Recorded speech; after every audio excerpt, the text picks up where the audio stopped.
Pass me a skinnier log. Alrighty, guys. Tell us what's up. What time is it right now? It's 6:30 a.m. 6:30 a.m. We're out here setting up a machine gun position with Mr. Rick Pennington. Howdy. Hello. Those blanks. You got the. These are dummy rounds. Either the blanks or duds. This is basically just a really expensive paperweight.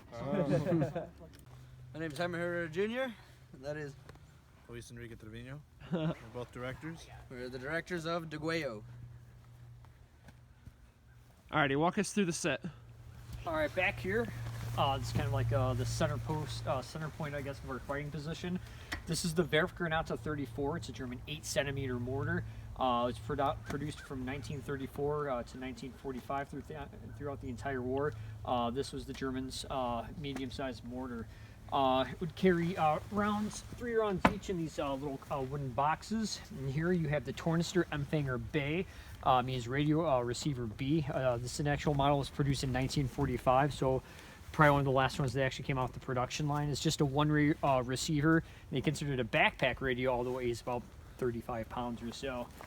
The box right here, this is just for more 8-centimeter rounds. They're just illumination rounds. Then this is what you'd be basically finding your targets with, just the rangefinder. You'd be calling in your shots, hopefully getting some direction from your radio there, and just try to make your rounds on target.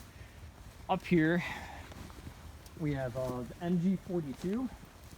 It's the Maschinengewehr 42. Machine gun 42 was developed in 1942. This is probably the most infamous weapon of World War II. It'd fire 1,200 rounds a minute, about 20 rounds a second.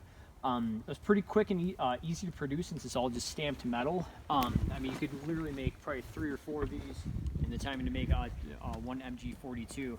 You see it set up right now. It's on a Lafette tripod, which basically turns this weapon to a heavy machine gun. You can see the boxes of ammo right here. It does fire 8mm ammunition.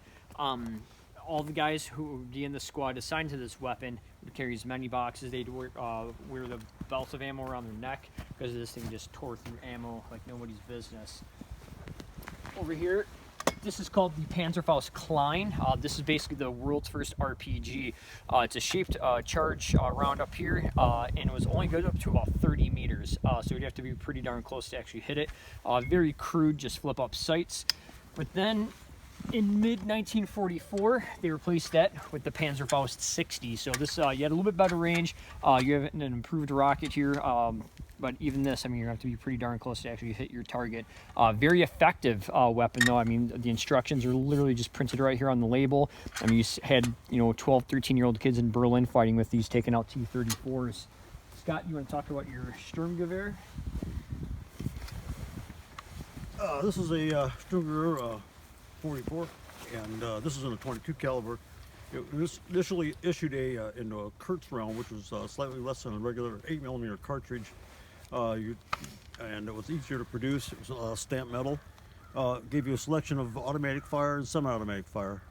It also had a 35-round magazine, and everybody got issued 7 magazines carried in these pouches on this side, and this increased the rifleman's power by a considerable amount.